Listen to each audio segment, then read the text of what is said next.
Let's talk about a tiny two-letter word that so many of us find incredibly difficult to say. No. Today, we are diving into the fascinating psychology behind why that is. I mean, really think about it. You've been there, right?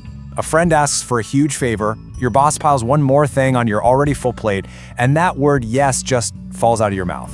Even when your entire body, your entire brain is just screaming no. Sound familiar? If you're nodding along right now, I really want you to hear this. You are not alone. Not even close. This isn't some kind of personal weakness or a character flaw. It's actually a deeply rooted human response. And today, we're going to unpack the powerful, invisible forces that make saying no feel, well, almost impossible sometimes. So, let's start by framing this whole thing for what it really is. This isn't just your problem. The reluctant yes is a universal human conflict. It's something that affects pretty much everyone everywhere. You know, it's so easy to beat ourselves up over this. We think, I just need more willpower. But honestly, it's not about willpower at all. It's about these powerful, often invisible currents of social and personal pressure that are kind of pulling the strings behind the scenes. So what's the first major pressure?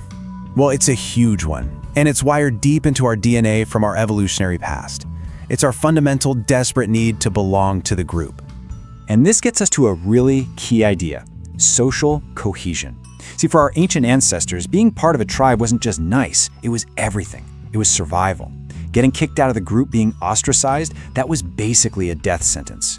And believe it or not, that ancient programming is still running in our modern brains, pushing us to keep the group happy, to maintain harmony, sometimes at our own expense.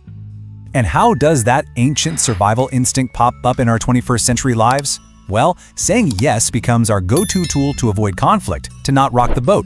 We agree to things to make our friends or family happy, to strengthen those social bonds.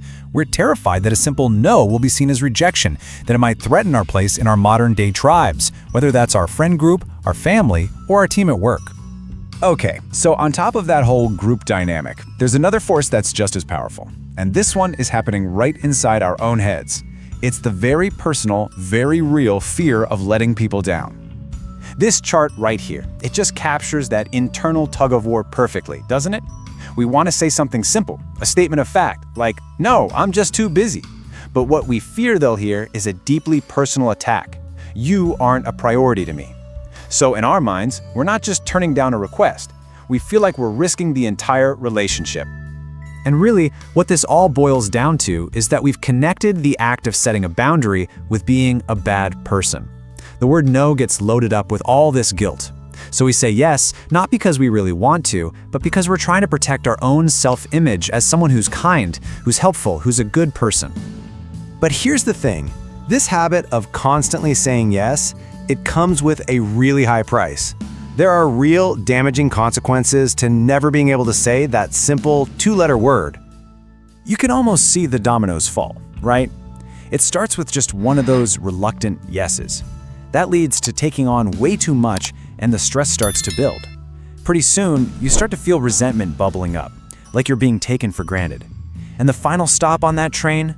Burnout. Just complete and total exhaustion, all because we couldn't say no way back at the beginning. So why did we just go through all of that? Because understanding the why behind your actions is the absolute most critical step to changing them. This awareness, this is where your power really is. And let's be super clear about this. Knowing that you're hardwired this way is not a get-out-of-jail-free card to just keep saying yes. It's the exact opposite. It's the key that unlocks the door, the thing that gives you the power to finally make a different choice. It gives you back your agency. So, let's just quickly recap. It all really boils down to three main things, right? Our ancient evolutionary need to belong, our deep emotional fear of disappointing people or feeling guilty, and this sort of misguided idea we have that being a good person means always being agreeable. So, I'll leave you with this question to think about. Now that you understand the deep psychological reasons behind your yes, the next time you're in that moment and your brain is screaming no, what are you going to do differently? Thanks for watching.